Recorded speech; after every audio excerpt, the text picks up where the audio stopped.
Pertanyaan itu sengaja atau tidak sengaja. Hewan ciptaan Tuhan yang lain apakah tidak segambar dengan dan serupa dengan Allah? Ekoteologi itu apa sih? Makanan apa sih? Kemudian karena tidak populer. Tidak populer. Karena tidak populer. Jadi saya membayangkan diri saya lahir sebagai pohon. Kalau saya cuma mencicikan satu kantong plastik memilah, apakah berpengaruh sih sebetulnya? Halo teman-teman sahabat yang terkasih, kita saat ini berjumpa di acara baru dari GKJ Dagen Palur, kanalnya di acara podcast dapur, podcastnya Dagen Palur.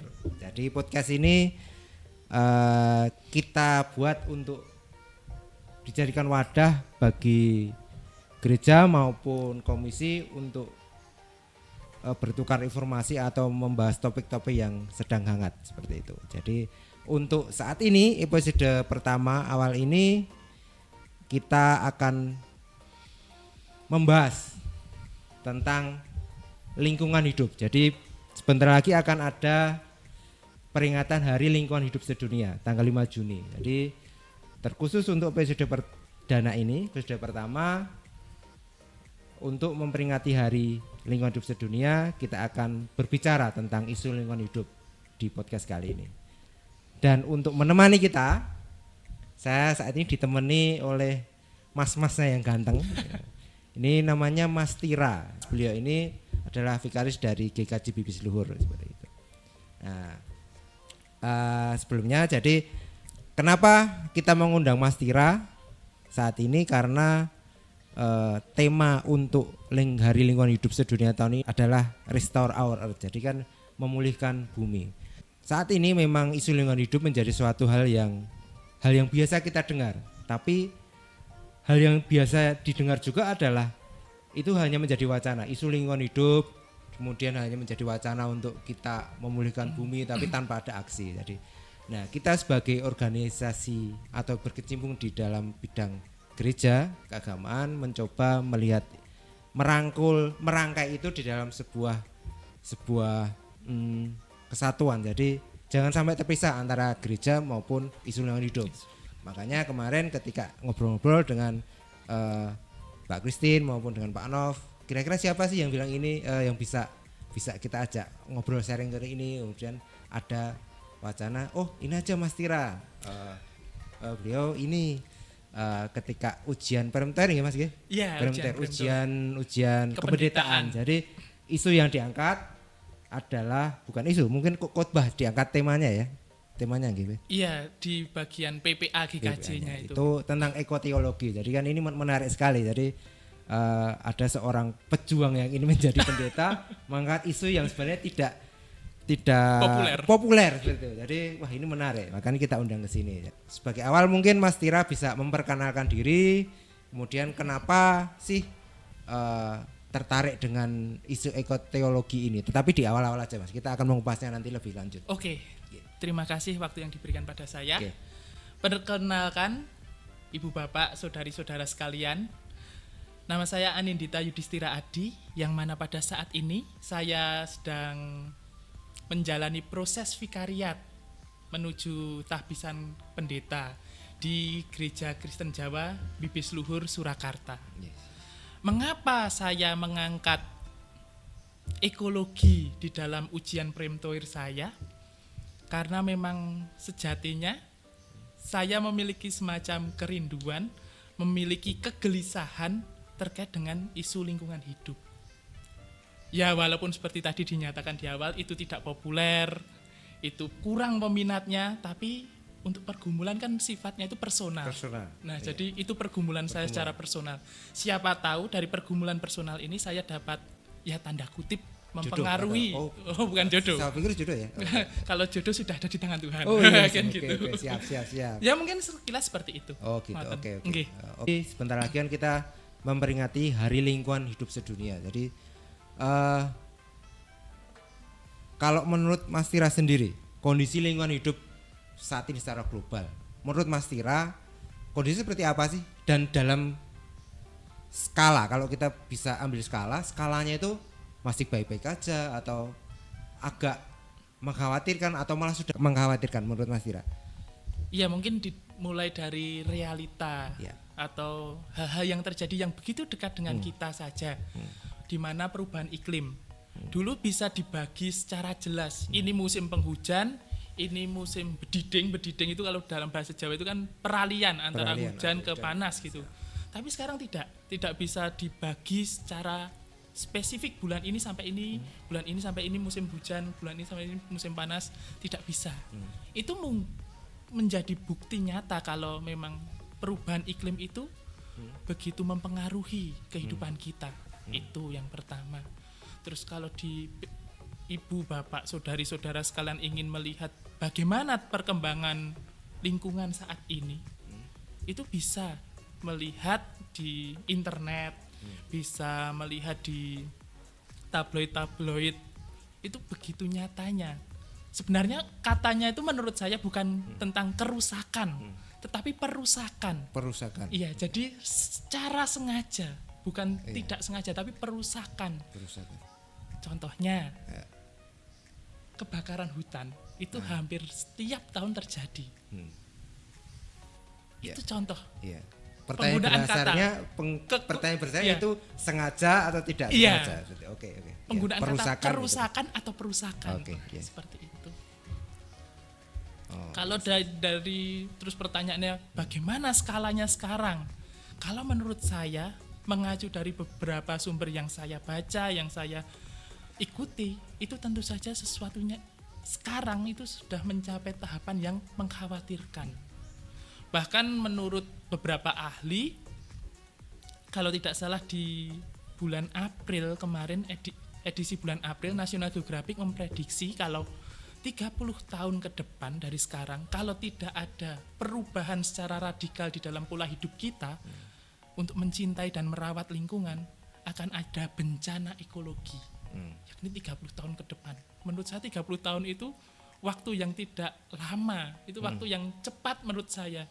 Dah, sampai sekarang saat ini tahapan kerusakan itu di titik itu. Nah, monggo panjenengan bagaimana? Itu di titik yang mengkhawatirkan atau ya biasa aja? Ya, itu kembali lagi ke tentang kepedulian seseorang juga dan subjektif juga sebenarnya. Oke, tapi sekarang gini Mas, karena kita dalam masa pandemi seperti itu kan. Hal yang ingin saya tanyakan sebenarnya kan tentang perusakan itu sebenarnya siapa sih yang bisa kita katakan yang paling bertanggung jawab seperti itu? Karena fenomena sekarang misalnya di masa pandemi ini penggunaan semakin banyak, tapi dibarengi juga perilaku membuang sampah yang tidak benar. Kemudian menjadi hal yang baru adalah sekarang malah tambah dulu cuma limbahnya limbah rumah tangga, sekarang limbahnya limbah masker seperti itu. Jadi yang paling bertanggung jawab itu siapa sih, atau sama-sama atau gimana menurut Mas? Menarik ini karena dulu di awal pandemi, di awal-awal corona itu muncul beredar banyak kabar kalau di tengah-tengah situasi yang memprihatinkan ini ternyata membawa dampak baik untuk lingkungan. Udara konon katanya lebih bersih. Itu di awal-awal. Tapi di akhir-akhir yang mungkin bulan-bulan terakhir ini banyak penelitian yang menyatakan sampah masker itu menjadi sangat berbahaya bagi lingkungan. Sampah masker bisa ditemukan di mana saja. Panjenengan keluar pasti ada masker bekas yang dibuang begitu saja di jalan. Gitu ya? Iya. Panjenengan ke laut itu pun sekarang ada sampah masker.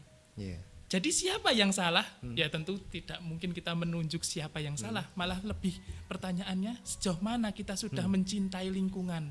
Sejauh mana kita sudah hidup yang pola hidupnya itu peduli terhadap lingkungan. Kalau siapa yang salah menurut saya semua lini, semua aspek, semua masyarakat menurut saya memberikan andil. Untuk kerusakan. Kalau menurut Mas Tira, apa sih sebenarnya yang bisa gereja lakukan? Jadi dengan kondisi lingkungan hidup yang mengkhawatirkan ini, karena menurut data sekitar 67,8 juta ton itu 2020 datanya itu limbah menjadi sesuatu yang mengkhawatirkan. Oh iya, tentang sampah. Gereja tentang isu lingkungan hidup ini, apa sih sebenarnya yang bisa gereja lakukan? Atau memang gereja dikhususkan, oh kita membangun iman aja. Nanti dengan iman itu nanti mereka akan mengaplikasi masing-masing. Atau gereja seharusnya juga mengambil peran praktis, mengajarkan secara praktis kepada jemaatnya. Jadi peran gereja dalam isu ini apa, Pak? Menurut saya, gereja di sini memiliki sumbangsih yang besar untuk wacana keprihatinan ekologi ini. Yang pertama yang perlu dilakukan oleh gereja itu bermain di dalam, bukan bermain sih, tapi meluruskan cara berpikir atau cara cara beriman mungkin ya, yang mana di dalam pergumulan iman itu kerusakan lingkungan masuk di dalamnya. Kerusakan lingkungan. Itu yang pertama. Jadi semacam kalau istilahnya itu pertobatan paradigmatis gitu. Yeah. Jadi mengalami perubahan cara berpikir dulu. Itu yang pertama. Karena menurut saya secara pribadi, saya itu percaya ketika kita sudah memiliki pemahaman yang benar, itu akan mendorong laku keseharian kita yang selaras dengan apa yang kita pahami. Gitu. Sorry, saya potong di tengah. Jadi paradigma yang selama ini itu kan, yang selalu diberikan pada kita kan, yang serupa dan segambar dengan Allah kan manusia seperti itu. Oh iya, iya. Yang serupa dan segambar manusia. Tapi mungkin karena dianggap yang paling utama seperti itu. Tapi pertanyaan selanjutnya adalah apakah hewan ciptaan Tuhan yang lain apakah tidak segambar dengan dan serupa dengan Allah? Apakah itu tidak pernah dijelaskan maksudnya? Apakah itu menjadi satu alasan atau satu mungkin gimana ya? Cara berpikir yang kurang komplit juga untuk memaknai serupa dan segambar dengan Allah itu. Apakah itu seperti itu?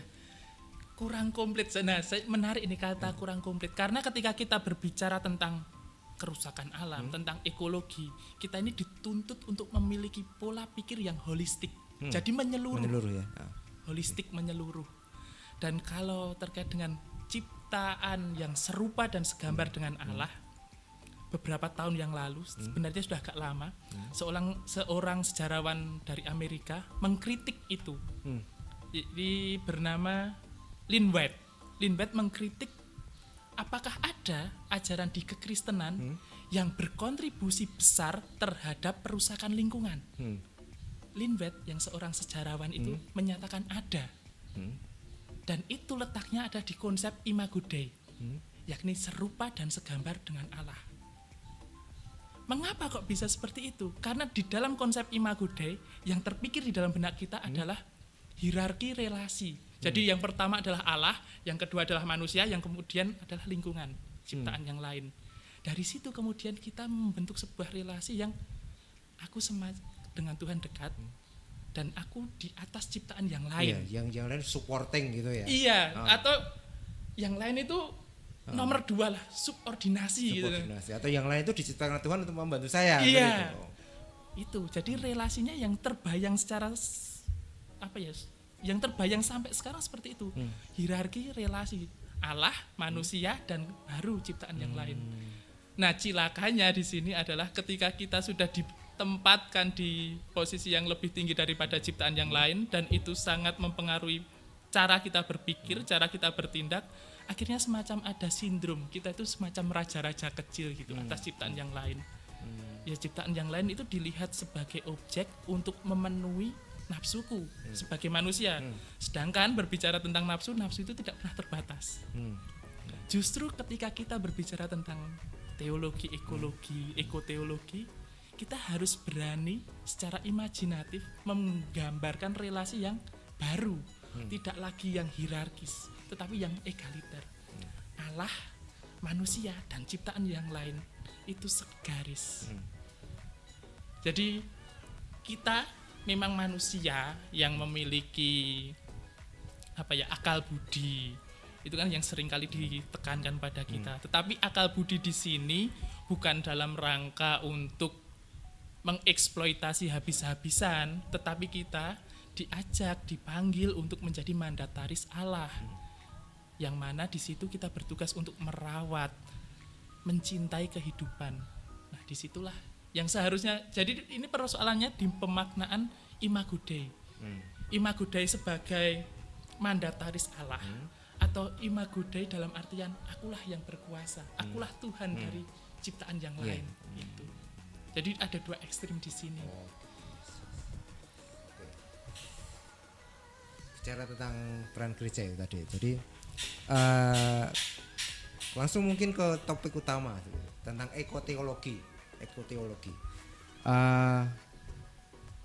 Mungkin Mas Tira bisa menggambarkan ke kita bagaimana sih perjalanan ekoteologi itu apa sih? Makanan apa sih? Kemudian seperti apa perjalanan ekoteologi, perkembangan pemahaman ekoteologi di gereja, kemudian sejauh apa gereja mengambil itu dalam nilai-nilai pengajarannya seperti itu. Oke. Sejauh yang saya tahu, teologi ekologi atau ekoteologi ini masuk dalam ranah teologi kontekstual. Jadi ketika kita berbicara tentang keprihatinan, persoalan, itu kan bersifat kontekstual, apa yang dekat dengan kita. Nah, sedangkan di dalam kita berteologi, merumuskan sebuah teologi, mencoba berteologi, itu ada hal-hal yang harus dipenuhi ya gitu. Yang pertama adalah dari kitab, Alkitab, kembali ke teks. Adakah teks-teks yang berbicara tentang lingkungan? Berangkat dari teologi ekologi tentu saja berangkat dari teks. Yang mana kalau panjenengan bisa bersani nanti di rumah membuka Alkitab, ada teks-teks teofani. Yang mana di dalam perjanjian lama itu digambarkan kalau Tuhan dimuliakan oleh alam. Jadi gunung-gunung memuji nama Tuhan. Itulah teks-teks teofani. Jadi Tuhan hadir melalui alam. Tapi Tuhan tidak alam loh ya, tapi Tuhan hadir di alam semesta ini. Terus kalau kita ingat lagi cerita sekolah minggu, Musa mendapatkan 10 hukum Tuhan, dasa titah itu di tengah-tengah erupsi Gunung Merapi, di Sinai kan waktu itu. Bukankah itu Tuhan menyatakan dirinya melalui alam? Iya. Berbicara melalui kejadian alam. Iya, itu di dalam tradisi PL. Kalau kita lihat di dalam tradisi Perjanjian Baru, di Amanat Agung, perutusan Yesus kepada para murid, di versi Injil Markus, situ dijelaskan, pergilah, kabarkanlah berita sukacita ini, berikanlah kabar Injili ini kepada seluruh makhluk. Tidak hanya kepada manusia, tetapi seluruh makhluk. Paulus di dalam Kolose itu juga memberikan kesaksian tentang aku ini Paulus yang memberitakan Injil untuk seluruh makhluk yang berada di bawah kolong langit. Nah, menjadi menarik. Tuhan menyatakan dirinya melalui alam. Di dalam tradisi PL itu sangat kuat. Dan di dalam tradisi PB, Tuhan memberikan perutusan kepada para murid untuk memberikan kabar Injil, kabar sukacita, kabar damai sejahtera untuk seluruh alam, untuk seluruh ciptaan, tidak hanya manusia saja. Nah itu, kalau dari teks memang ada yang mendukung seperti itu. Mungkin ada juga yang terus kemudian bertanya, apa maksud dari kejadian? Di dalam kejadian kan ada yang berkuasalah. Nah, itu kembali lagi, kata berkuasa itu hendaknya dipahami sebagai yang merawat, bukan yang merusak. Gitu. Jadi di dalam tradisi PL ataupun di dalam PB ada teks-teks yang berbicara memang tentang alam, kosmis, yang holistik, bukan hanya manusia tapi semua ciptaan yang ada. Nah itu, kalau di dalam tradisi kekristenan dari teks itu ada yang berbicara tentang lingkungan, tentang alam. Terus kalau kita, nah ini menariknya juga, kita kan dari tradisi GKJ nih. GKJ banyak mengadopsi pemikiran dari John Calvin. Calvin sendiri di dalam pemikirannya, beliau menyatakan kalau Tuhan mewahyukan dirinya, menyatakan dirinya melalui pewahyuan secara umum dan khusus. Kalau khusus, Tuhan mewahyukan dirinya melalui Yesus Kristus. Tetapi kalau umum, Tuhan mewahyukan dirinya melalui alam. Kita dapat merasakan kehadiran Tuhan ketika kita berada di tengah-tengah alam ciptaannya. Nah, itu. Dan terus kemudian dari sini bisa kita merujuk kepada PPA, pokok-pokok ajaran gereja itu, yang mana kita sebagai orang yang mendapatkan keselamatan, terus keselamatan itu hendaknya kita pertanggungjawabkan dengan beberapa hal yang menurut saya itu sangat konkret. Dari 4 hal ini, yang salah satu adalah bagaimana kita sebagai orang yang telah mendapatkan keselamatan bertanggung jawab di dalam relasi kita dengan lingkungan. Jadi di dalam tradisi, di dalam Alkitab ada, di dalam pemikiran ada, di dalam pokok-pokok ajaran gereja juga ada. Sebenarnya ada. Tapi kemudian yang menjadi persoalan adalah GKJ merupakan sinode yang dalam sistemnya itu presbiterial sinodal. Jadi kembali lagi bagaimana gereja lokal itu merespon itu. Bagaimana gereja lokal memiliki kepekaan terhadap persoalan seperti itu. Kepekaan atau keberanian mungkin Mas? Kepekaan dulu menurut saya. Habis itu baru keberanian untuk menyuarakan itu. Sebenarnya hal-halnya itu udah ada gitu. Udah ada. Secara dasar sudah ada. Jadi dari Alkitab sudah ada. Bapak-bapak gereja waktu itu, maksudnya para reformator yang mana GKJ juga banyak mengadopsi pemikiran dari Calvin. Calvin menyatakan itu di dalam pokok-pokok ajaran gereja Kristen Jawa juga ada. Nah ini bagaimana tinggal kita sebagai orang yang sudah mengetahui seperti itu, bagaimana ini? Apakah kita hanya pasif diam saja atau bagaimana? Nah, oke, sekarang menarik. Karena sebenarnya kan rujukan-rujukannya udah ada gitu. Iya, secara dasar itu sudah ada. Menurut Mas Tira, mungkin ini bisa menjadi sedikit inspirasi mungkin.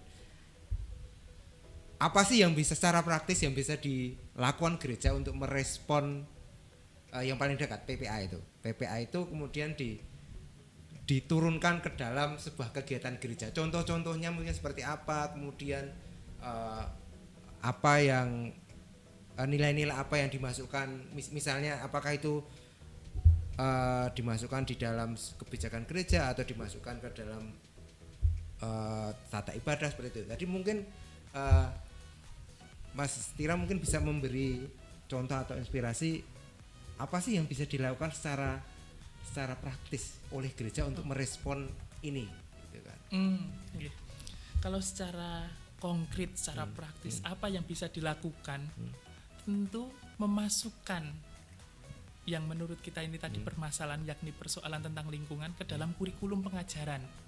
Setiap gereja pasti memiliki kurikulum ajaran secara besar, terus kemudian dibagi ke komisi-komisi gitu. Itu yang pertama kali dilakukan. Maksudnya mencoba untuk mengajak, ini loh persoalan-persoalan lingkungan, ini loh persoalan-persoalan yang nyata dan ini sangat berdampak untuk kehidupan kita. Jadi dimasukkan ke dalam kurikulum ajaran. Itu yang pertama yang bisa dilakukan. Terus kemudian bagaimana kita di dalam gereja ini mencerminkan sebuah laku hidup yang ramah lingkungan. Nah ini karena persoalannya ketika berbicara tentang ramah lingkungan, kita itu mau tidak mau harus lebih ribet daripada kalau tidak ramah. Misalnya gini, minum, ngapain ribet-ribet harus menyuruh bawa tumbler, harus menyediakan galon, padahal kita tinggal beli tuh mineral itu untuk yang kegiatan-kegiatan ataupun lebih bentuk yang gitu itu lebih praktis. Nah ini berbicara soal lingkungan, berbicara tentang hidup yang peduli dengan lingkungan, itu kita juga harus berani untuk mengubah pola hidup yang instan. Nah, itu yang menjadi tantangan untuk kita saat ini. Terus juga yang menjadi pertanyaan, sejauh mana teman-teman pada saat ini sudah menghidupi laku seperti misalnya zero waste, meminimalisir sampah, atau yang paling sederhana, membedakan atau memilah sampah mana yang organik dan mana yang anorganik. Mana yang organik bisa diolah menjadi kompos. Sebenarnya kalau tindakan-tindakan, langkah-langkah konkret banyak yang bisa dilakukan. Tetapi pertanyaannya adalah berani dan mau atau tidak. Dan sekonsisten apa mungkin ya? Iya. Soalnya kan perjuangan yang pasti panjang ya. Iya. Panjang sekali itu. Kita membayangkan. Jadi mungkin untuk sobat-sobat di kanal YouTube Ndagen Palur, di tempat kami di Ndagen Palur ada Komisi Lingkungan Hidup. Jadi memang kita bersyukurnya, jadi Ndagen Palur sudah sangat peka sih menurut kami. Memang belum dalam taraf yang kemudian bisa kita katakan 100% perfect, tapi paling enggak ada kepekaan itu. Jadi ada Komisi Lingkungan Hidup sendiri, kemudian memasukkan hari-hari peringatan lingkungan hidup di dalam peringatan gereja, masukkan tata ibadah, kemudian ketika membangun gereja hal yang dipikirkan sumur resapan, kemudian titik-titik berapa pohon seperti itu. Tapi memang itu ini sedikit jadi membutuhkan sebuah perjuangan yang panjang. Jadi memang prosesnya ini sangat panjang dan sangat melelahkan. Bukan melelahkan, sangat menantang seperti itu. Jadi pertanyaannya Mas, mungkin ini bisa buat rujukan kita bersama. Menurut Mas Tira sebenarnya sih, kalau ketika sebuah gereja sudah peka, ketika gereja sudah mau untuk melakukan kegiatan-kegiatan dan memasukkan nilai-nilai itu di dalam kehidupan bergereja dan berumatnya, apa sih yang bisa kita lakukan supaya kepekaan itu jadi satu hal yang terus-menerus berlanjut? Seperti saya bilang tadi kan ini sebuah perjuangan panjang. Tapi bagaimana kita bisa memastikan ekoteologi sebuah pemahaman tentang peduli lingkungan ini dalam kehidupan bergereja itu bisa terjamin keberlangsungannya. Bisa lebih panjang. Apakah perlu kita mengangkat pendeta yang khusus ngurusi lingkungan hidup? Misalnya, menurut Mas Tira, supaya ini bisa berlanjut terus seperti apa? Oke. Jadi sebenarnya ini merupakan sebuah apresiasi untuk GKJ Ndagen Palur kalau sudah, menurut saya itu langkah yang konkret dan sudah sejauh itu sampai memperhatikan, mempertimbangkan di dalam membangun gereja, di dalam, kalau tidak salah di tempat sampahnya pun juga sudah mulai dipilah. Sudah dipilah. Anorganik, barang berbahaya dan organik. Nah, itu menurut saya sebuah langkah yang maju. Dan untuk tetap mempertahankan atau menjadikan itu bertahan nih, bagaimana nih? Itu memerlukan sebuah konsistensi. Ya kan, konsistensi. Kita pun juga harus benar-benar menjadikan itu menjadi sebuah kebiasaan. Kebiasaan bagaimana menciptakan budaya, kultur yang ramah lingkungan. Nah, menurut saya kalau tadi jenengan sudah menyatakan beberapa hal tentang kepedulian terhadap lingkungan, itu merupakan sebuah upaya untuk membangun budaya nih. Nah, bagaimana caranya kita sekurang-kurangnya mempertahankan, atau kalau lebih ya memperluas lagi bagaimana. Tapi yang ingin juga saya sharekan kepada kita semua adalah seringkali kita merasa rendah, kita merasa kecil gitu. Kita berhadapan dengan persoalan lingkungan secara global nih. Tapi masa yang saya lakukan cuma memilah sampah? Nah itu, apakah itu sesuatu yang seberapa besar itu akan mengubah keadaan yang global? Nah, pertanyaannya kan seperti itu, dan kemudian kelihatannya percuma deh. Ngapain aku memperjuangkan seperti capek ini? Itu kan, capek, lelah kan.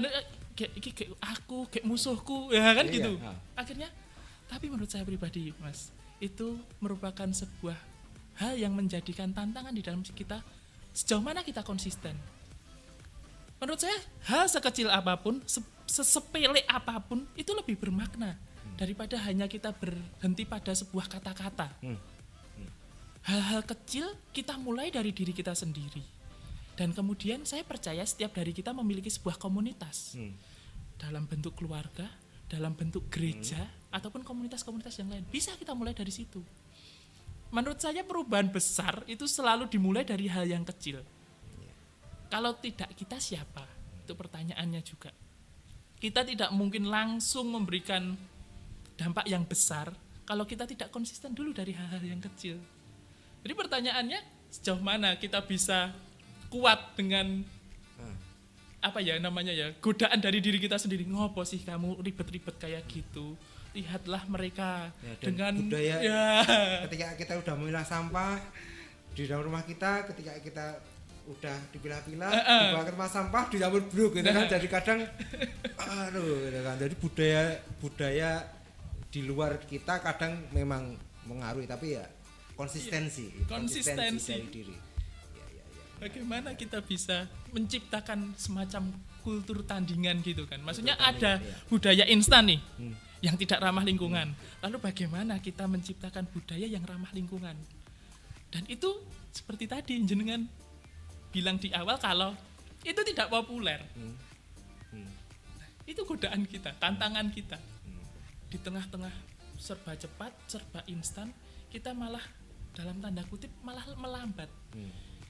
Kita malah milih sampah. Ngapain coba? Cuma tinggal dibuang di dalam sebuah plastik terus. Itu tantangannya di situ sebenarnya. Di dalam keseharian tantangan itu begitu nyata. Bagaimana sikap kita? Apakah kita tetap konsisten atau tidak? Gitu. Oke, untuk teman-teman sahabat-sahabat. Jadi memang terkadang ketika kita sudah berkomitmen untuk mengambil sikap untuk hidup dalam kehidupan yang ramah lingkungan, terkadang memang ujian mental kita adalah apakah hal yang kita lakukan itu sudah cukup berpengaruh terhadap kondisi itu. Tadi kalau kita bicara angka 67, sekian juta ton sampah yang menumpuk. Kalau saya cuma menyisihkan satu kantong plastik, memilah, apakah berpengaruh sih seperti itu? Seolah-olah kan seperti itu. Iya, tapi ingat teman-teman, ketika orang-orang seperti saya, Mas Tira, dan yang lain, misalnya melakukan itu, diduplikasi banyak orang, itu pasti akan berpengaruh. Jadi, tapi tetap semuanya itu akan dimulai dari diri kita. Kita mengambil sikap, mengambil komitmen dan konsistensi. Konsistensi itu kata yang perlu kita garis bawahi. Konsistensi. Seberat apapun dan semengecewakan apapun, Mas. Iya. Oke, terima kasih. Oke. Jadi itu tadi kita bicara, mungkin baru membahas sedikit tentang ini gitu, Mas. Iya, karena ekologi konteks berbicara tentang konteks ekologi dan teologi itu sangat luas. Iya, tapi semoga kita nanti bisa punya banyak kesempatan untuk membahas ini. Jadi menarik karena mungkin setelah pandemi Komisi Lingkungan Hidup perlu sebuah proposal untuk mengajukan ke majelis. 1 minggu di hari apa? Hari itu adalah tentang lingkungan hidup. Misalnya jemaat waktu itu 1 hari membawa bibit tanaman dari rumahnya untuk dipersembahkan di gereja. Itu sebagai ganti persembahan misalnya. Kemudian tata ibadahnya tentang cinta terhadap lingkungan hidup. Kemudian prosesi-prosesinya juga membawa tumbuhan-tumbuhan sebagai tanda bahwa ini tumbuhan itu kan sebenarnya juga lambang kehidupan gitu. Tanpa kehidupan yang memberi suplai ozonnya, suplai terhadap ozon, kita tidak akan punya kualitas oksigen yang lebih baik. Jadi sebenarnya itu tanda kehidupan juga. Kalau diprosesikan biasanya pakai lilin, ditiup lilin itu ibadah ini, itu misalnya itu kan mungkin bisa di ini. Jadi mungkin hal-hal itu yang bisa kita pertimbangkan di Komisi Lingkungan Hidup. Tapi ada ini, menurut saya kalau pohon bibit mungkin kan harus beli. Ada yang gratis ini. Malah ini mengajak umat untuk terlibat. Yakni saya percaya di rumah-rumah itu selalu ada yang menggunakan botol plastik. Nah, bagaimana kita mengajak untuk botol plastik itu dikumpulkan dan itu dimaknai sebagai, kalau orang Jawa itu prihatin ya, prihatin dan juga sebagai persembahan. Jadi botol-botol plastik itu dibawa ke gereja sebagai persembahan. Ini pikiran saya ini, terus persembahan terus kemudian dikumpulkan. Entah nanti bisa diolah lagi atau malah bisa dijual. Nah, itu kan lebih gratis, tidak mengeluarkan uang dan ada partisipasi dari jemaat.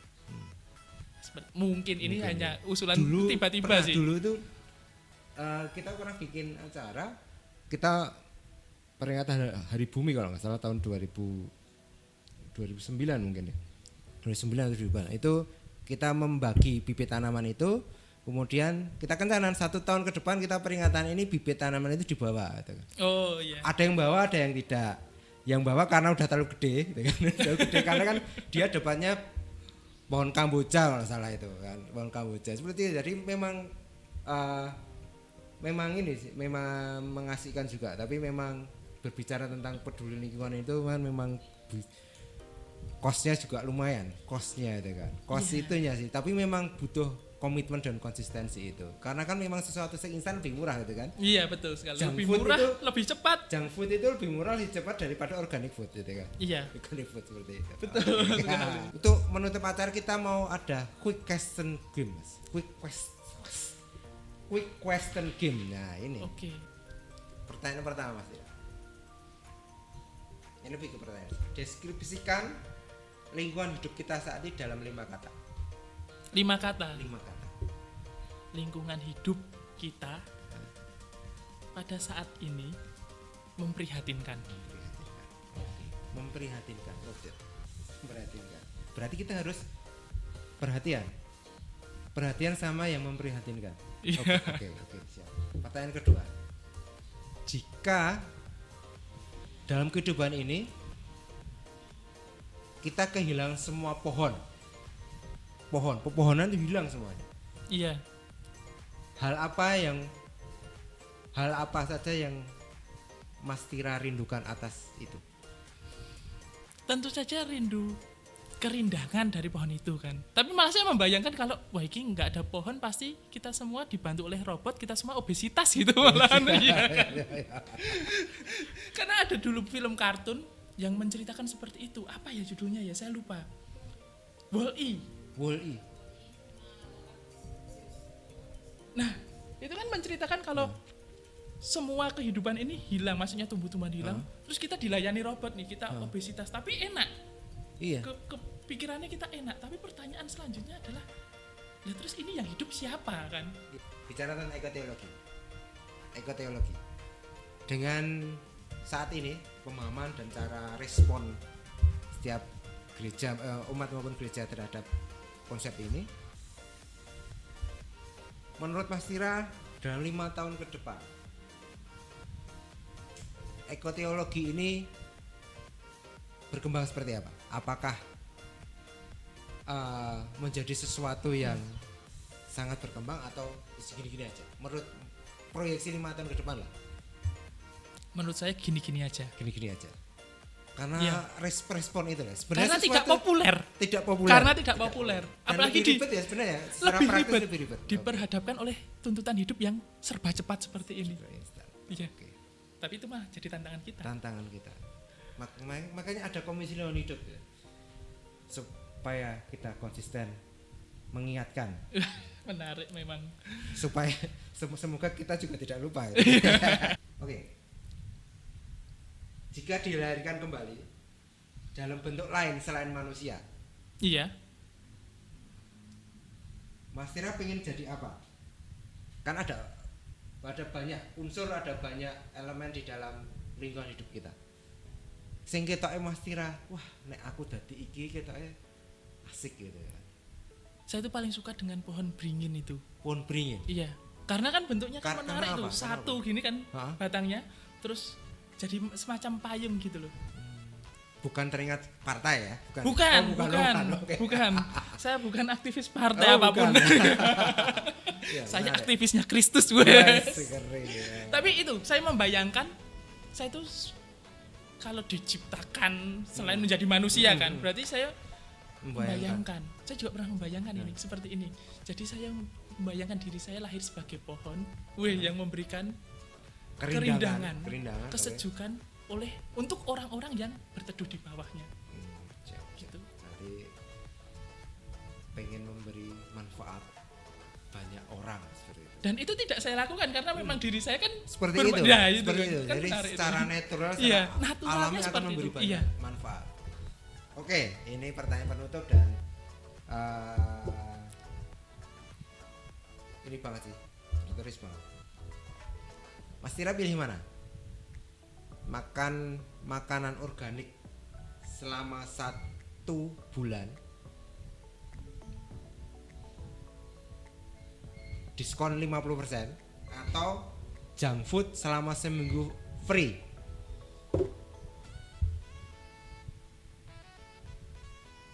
Organik. Bayar loh Mas, Iya, 50% loh Mas, sebulan lagi. iya. Karena walaupun ini kan pilihannya kan cuma 2 nih. Nah. Junk food. Karena saya itu tidak terlalu suka junk food. Oh, oke. Saya nggak suka junk food. Ini pertanyaannya dilontarkan tanpa survei dulu berarti ya. Saya nggak suka junk Tanpa food. survei dulu. Oke, Saya nggak suka junk food. siap. Tapi saya jadi teringat ini Mas. Mungkin untuk tambahan ya. Kita memiliki semangat ekologi itu bisa dimulai dari meja makan kita. Di dalam keseharian kita, mungkin teman-teman di rumah, ibu bapak sekalian, makanan apa sih yang paling sulit untuk dihabiskan? Terus kan kemudian dibuang. Padahal secara hitung-hitungan, makanan yang dibuang setiap tahunnya itu bisa untuk menghidupi negara-negara yang menderita kelaparan. Itu yang pertama. Dan yang kedua, ketika kita membuang makanan, sudah sebanyak apa energi yang kita buang bersama makanan yang terbuang itu. Kita membeli makanan, tentu saja kita harus bekerja kan. Kita harus memasaknya menggunakan gas. Kita harus belanja ke pasar atau ke supermarket, minimarket atau kemana. Itu kan ada energi dan kita membuangnya. Itulah menurut saya ekologi, semangat ekoteologi itu bisa dimulai dari hal-hal yang begitu dekat. Salah satunya dari meja makan. Karena saya tidak suka junk food tadi. Kalau pertanyaannya tadi itu saya nggak suka junk food. Nggak terlalu suka. Apakah konsep ekoteologi ini bisa merambah ke meja perjamuan kita? Perjamuan di gereja? Menarik itu. Menarik itu. Jangan-jangan setelah perjamuan banyak yang dibuang. Iya. Siapa tahu. Siapa tahu. Ya kan nggak ada yang tahu kan gitu. Oke, siap. Oke, terima kasih Mas Tira. Ya. Sudah mampir sudah jauh-jauh. Jadi ini tadi dari Karisden Surakarta melompat ke Kabupaten Karanganyar. Melompati rel gitu kan. Kelihatannya jauh padahal hanya 15 menit. Terima kasih karena sudah kerso mampir, sudah kerso dimintai tolong direpoti oleh kami gitu. Saya tak pakai kacamata supaya biar enggak pada pangling. Oke. Semoga kita bisa ketemu lagi, kita bisa kerjasama lagi setelah pandemi. Pasti akan banyak lagi yang bisa kita lakukan, Mas. Siap. Kita dari Komisi Lingkungan Hidup senang ketemu dengan bisa saya katakan sebentar lagi jadi pendeta ya. Iya, terima kasih atas doanya. Semoga jadi nanti kita akan kita punya seorang yang tahu lah mengambil resiko di sejak awal tentang isu yang tidak populer itu harus jadi pendeta loh. Teman-teman people viewer tolong ya. Oke. Terima kasih Mas Tira. Mungkin kata-kata penutup kesimpulan untuk teman-teman di rumah, teman-teman yang menyaksikan channel ini seperti apa Mas? Monggo kata penutup di sini. Oke. Kalimat ya Mas ya. Kalimat. Kata. Yes. Ojo amin loh Mas ya. Amin. Tuhan memberkati gitu ya. Untuk teman-teman, ibu bapak sekalian, berbicara tentang teologi, ekologi, itu berbicara tentang cinta menurut saya. Jadi kita sudah dicintai oleh Allah dengan sedemikian rupa dan dengan cuma-cuma. Mari kita teruskan cinta kasih Allah itu kepada sesama kita. Sesama kita yakni semua ciptaan. Begitu. Yes, terima kasih Mas Tira. Sekian siaran perdana dari podcast Dapur.